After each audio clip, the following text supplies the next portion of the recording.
What if you got paid to learn? Like right now. Not like someday when you go to job, but today, for every skill you master. Interesting. Imagine like an app Okay. tracking your learning.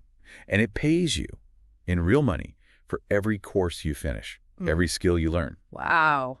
It sounds pretty wild, right? Yeah, it does. But there's a solid economic and even philosophical argument for it. I'm intrigued. Today we are diving deep into why paying people to learn Okay. might be the smartest investment humanity can make. I like it. Let's do Excellent. it. Well, it's a fascinating paradox, isn't it? Okay. Education is like the engine of progress. It really is. And it yields up to a tenfold return on investment for societies. Tenfold. Yeah. That's incredible. Yeah, it is. But the thing is, individuals bear the costs. Wow. Which are often, crippling. Yeah, tenfold. That's like you plant one seed and you get 10 trees back. Exactly. But you're right. We pay tuition. We take out loans, sacrificing years of earning potential to get that education. Exactly. We're fronting the cost while everyone else benefits, right? Right. A skilled workforce, higher tax revenue, a more innovative society. So we all win, but only some of us pay the entry fee. Yeah. What if we flip the script? Imagine this. You finish a course, you get $500. Wow. You master a language, boom, $1,000. Nice. Learning becomes a job with instant rewards. I like that. So, what do you think? Well, this isn't just like a theory, Right. We've seen things like conditional cash transfer programs in places like Brazil and Mexico. Okay. And these prove this concept. They pay families to keep their kids in school, right? Interesting. And this has boosted attendance, slashed those dropout rates, Yeah. and it's led to higher incomes later in life. Really? Yeah, it has. So we know that incentivizing education with direct rewards, it works. That's incredible. Real-world proof that this could work. But how do we scale this globally? I mean, it's one thing to do it in a small program. Well, I think we have to think bigger, right? Right. Think of a global platform powered by blockchain. Okay. Picture an app that's tracking your progress. Okay. And it's not just courses, it's projects, real-world skills too. Mm. You earn digital credits, and then these are exchanged for real money, securely and transparently because it's on the blockchain. Okay. Now we're talking. But who pays for all this? I mean, everyone benefits, so I think everyone contributes. Governments, corporations, even private investors. Okay. Imagine, instead of pre-ordering like the latest gadget, you invest in someone learning to design the next generation of gadget. Like a Kickstarter for human potential. I love that idea. But what about quality control? How do we make sure people are actually learning and not just gaming the system? That is an excellent question. And I think we can look to, other systems for that. We can use accreditation, peer review, Cool. and AI-powered assessments. Yeah. Yeah. Think of like AI that analyzes the code you write or, designs that you create to verify your skills. And then we have decentralized verification, maybe using blockchain for this as well, minimizes cheating. And then the market, employers, educators, communities, they decide what skills are actually valuable and worth paying for. So it's like a self-regulating system that kind of adapts to what the world actually needs. Exactly. That's incredible. Mm-hmm. But wouldn't this, though, create a rush towards only the highest paying skills? Yeah. Even if they aren't necessarily what society needs most? Well, the beauty of it is it's dynamic, right? So the system responds to real-world needs. As the demand for certain skills rises, so do the rewards. Okay. It's like a compass, constantly pointing towards the skills that will benefit everyone the most. So this is about more than just money, isn't it? Absolutely. Yeah. It's about fairness. Okay. Millions of people are trapped in poverty because they can't afford education. That's right. This system levels the playing field. It gives everyone a chance to contribute. It's like we're breaking down the barriers to entry, making education accessible to all. I love that. Exactly. Imagine the ripple effects. A single mom learning web design, supporting her family. A teenager in a developing country learning to code, lifting themselves out of poverty. Wow. A more educated population tackles things like climate change, public health, technology, with way more minds working on the solutions. Wow. We're not just talking about individual lives here, are we? Yeah. We're talking about shaping the future of our species. Yeah. This could change everything, but is this even possible? This feels like such a radical shift. It is radical, yes, but so were things like free public schools once. That's true. So was universal health care. History shows us that these seemingly impossible ideas, right, Yeah. can become reality. So paying people to learn could be the next big societal shift. like those groundbreaking advancements in education and healthcare that we've seen before? It's a possibility, at least, worth exploring. The potential benefits are enormous. It's about more than just the money. It's about unlocking human potential and building a brighter future for everybody. This has been mind-blowing so far. You know, we're looking at education in a whole new light here. It's not just a path to a better future, but it could be a source of immediate opportunity. Yeah, I agree. But before we get too carried away, I think we need to take a deeper look at the practical implications of this learning for pay model. We'll be back in a moment to explore that further. Welcome back. I'm ready to dive a bit deeper here into how we can actually make this learning for pay model work on like a global scale. Me too. Yeah. I don't know about you, but my head is spinning. With possibilities, yeah, but also questions. Sure. Like how would we handle different currencies and economic realities around the world if this were like a global system? Yeah, that's a good question. I think that's where the magic of blockchain comes in. Okay. We could create a universal learning currency. Think of it like a knowledge coin. A knowledge coin. Okay. That sounds like something out of like a sci-fi novel. It might sound futuristic, but it's totally feasible. With blockchain, these knowledge coins would be earned through verified learning, right? Okay. And then you can exchange them for local currencies anywhere in the world. We'd have a global marketplace for education, connecting learners and educators seamlessly. So someone in, let's say, rural India could learn coding, earn these knowledge coins, and use them to support their family or invest in further education, all through a secure, transparent system. Exactly. That's the idea. Blockchain ensures secure transactions, minimizes corruption, and creates, a system that's a lot more equitable than what we have with traditional finance. So we're talking about like a parallel economy built on knowledge and skills. Yeah. I mean, it challenges everything we think we know about education and work. It really does. It's kind of shifting from education being a prerequisite for work to education being the work. Exactly. It's recognizing the inherent value of learning itself. I like that a lot.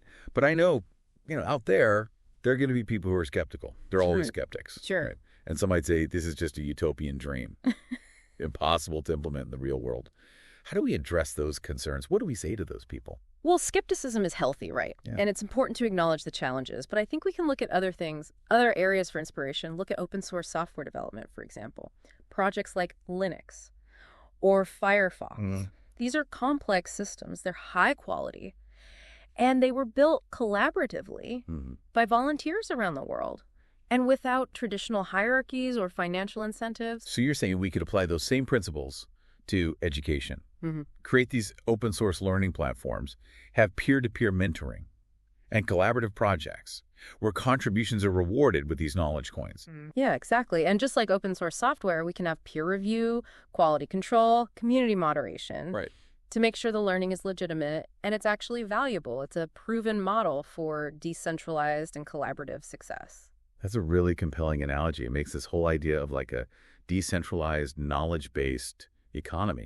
It makes it seem much more attainable. And with all the advancements we see in educational technology, it feels like we're really on the cusp of something revolutionary. I think so too. We're seeing AI-powered learning platforms, VR simulations, personalized learning paths.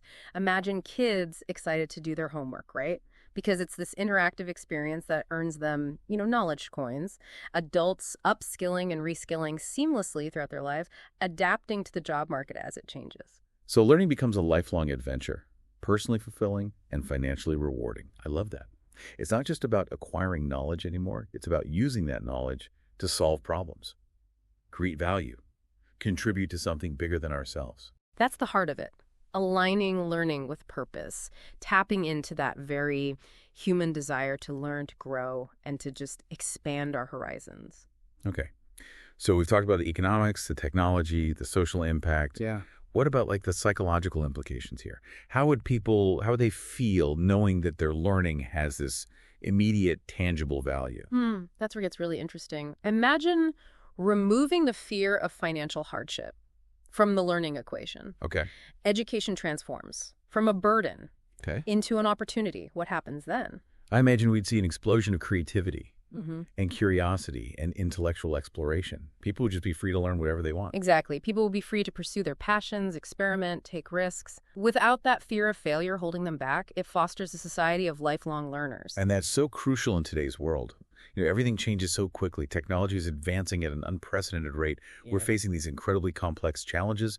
We need a workforce that's adaptable, that's constantly learning new skills. I agree. And the traditional education system, with its emphasis on standardized tests, rote memorization, it's not preparing us for this dynamic future that we're all facing. The learning for pay model, I think it could be the key to unlocking that adaptability and fostering a culture of lifelong learning. That's essential for thriving in the 21st century. So we're shifting from a system of extrinsic motivation, grades, degrees, promises of future rewards, all those things, to a system of intrinsic motivation, where learning itself becomes the reward. That could be transformative, not just for, our economies, but for our culture and for how we understand what it means to be human in the digital age. Yeah. And it aligns with what we know about human psychology. When people feel intrinsically motivated, when they have a sense of purpose, an agency in their learning, they engage more deeply, they retain information better, they apply their knowledge more creatively. This whole idea of a knowledge-based economy, it's really making me rethink the future of work. Right now, we think of jobs as these fixed roles. But what if work became more fluid, more aligned with our individual passions and evolving skills? Yeah. It's a question a lot of people are asking, right? Some believe we're moving toward a gig economy, right? Yeah. Where people piece together income from freelance work, online platforms, project-based collaborations, things like that. And I can definitely see that accelerating, especially with remote work and the rising demand for super specialized skills. Yeah, and learning for pay complements this shift. Imagine a global learning platform where people can showcase their skills, their interests, their learning goals, like a LinkedIn, but for lifelong learners. Employers could browse these profiles and offer projects, mentorship opportunities, even direct investments in someone's learning journey. So instead of hiring based on past experience, you're investing in someone's potential and their willingness to learn and adapt. Exactly. It creates a more dynamic job market where people can move, seamlessly between roles, industries, even locations, a global talent pool where the currency is knowledge and the reward is contributing your skills and passions to meaningful projects. Which really taps into that growing desire for purpose and meaning in our work. I think I would be far more motivated if I knew my learning was directly contributing to something that I actually cared about. Absolutely. It aligns learning with purpose. You're not just acquiring knowledge, you're using it to solve problems and to make a real difference. It's about building a more efficient workforce, but also fostering a more enlightened and capable humanity. Okay, so this has been incredible. But what are the next steps? How do we move from this concept to a real-world system? Well, that's the big question. It requires a lot of collaboration between governments, educators, technologists, investors, and of course, learners. It won't be easy, but we have the tools, we have the technology, and I think we have the collective intelligence to make it happen. We've already seen so much innovation in education technology. So what can our listeners do to help move this idea forward? I think the first thing is to spread the word. Okay. Talk about it. Share this information about the learning for pay model. Support organizations that are working towards this. And most importantly, become lifelong learners ourselves. Exactly. Explore new subjects, develop new skills, challenge your assumptions, and never stop being curious. Because the future belongs to those who are constantly learning and adapting. It's a call to action to become lifelong learners, not just for ourselves, but for, the betterment of humanity.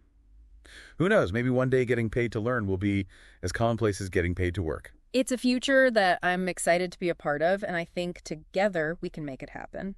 This has been truly inspiring. Thank you so much for joining me on this deep dive. What a great conversation. It was my pleasure. It's so exciting to just imagine the possibilities. This whole conversation, has really got me thinking about, the downsides and the challenges of this system. It sounds so utopian. But there have to be some potential pitfalls. Of course, yeah. Like any major societal shift, there will be challenges that we need to overcome. And it's important to think about them, to anticipate them, and figure out how to mitigate them. So what are some of the downsides that we need to be aware of? Well, one concern that comes to mind is the potential for abuse. How do we prevent people from gaming the system, right? Right. earning rewards without actually learning. We've talked about some quality control measures, but it's an ongoing challenge. It'll require vigilance and adaptation. Right, that makes sense. It's like any system. There are always going to be people who try to, find loopholes. So we need really robust ways to verify learning and ensure the integrity of the system. Absolutely. Another concern is that we could see inequality exacerbated in ways that we don't anticipate. What if, wealthier individuals or communities have better access to the resources and support that are needed to thrive in this system? We need to be very mindful of those disparities and make sure that everyone has a fair chance to participate and to benefit. It's like any new technology or system. There's always a risk that it could widen existing inequalities if we're not careful. So how do we ensure that this system really does level the playing field and benefits everyone, not just those who are already privileged? That's such a crucial question. And that's where thoughtful policy and design come in, We need to build mechanisms into the system that promote equity and access. Things like targeted support for disadvantaged communities, subsidized learning resources, mentorship programs. All these could help make sure that everyone has a chance to succeed. So it sounds like we need a multifaceted approach, addressing both the technological aspects of the system and also the social and economic factors that could create barriers to entry. Exactly. It's not just about building the platform. It's about building a supportive ecosystem around it that fosters inclusion and empowers everyone to participate. Okay, so we've talked about, potential downsides. Yeah. What about the implementation challenges? How do we actually go from where we are today to a world where this is actually reality? It's a monumental task. There's no doubt about it. It will require a global effort, collaboration between governments, educators, tech innovators, investors, and we need to develop the technology, establish standards, create policies.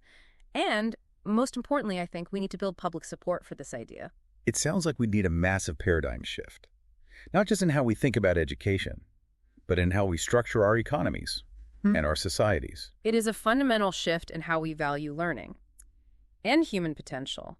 It's about recognizing that investing in people is not just, a moral imperative, it's an economic one. It's about creating a world where everyone has the opportunity to contribute their talents, their passions, to building a better future. This has been an incredible deep dive. We've explored the potential benefits, the possible downsides, the immense challenges of implementing, this very radical idea. But one thing's for sure, this concept has the power to transform our world in profound ways. It's a vision worth striving for, a future worth fighting for. And I believe if we can harness the collective ingenuity, the goodwill of humanity, I think we can make this seemingly impossible dream a reality. I share your optimism. It's been inspiring to explore this concept with you. Thank you for sharing your insights and your expertise. The pleasure was all mine. It's exciting to imagine what we can achieve together. And to our listeners, we leave you with this challenge. Keep questioning, keep imagining, keep pushing the boundaries of what's possible. Because the future of education, and really the future of humanity, it depends on our willingness to embrace bold ideas and work together to create a world where learning is not just a privilege, but it's a right, and where everyone has the opportunity to thrive. Until next time, this is The Deep Dive, signing off.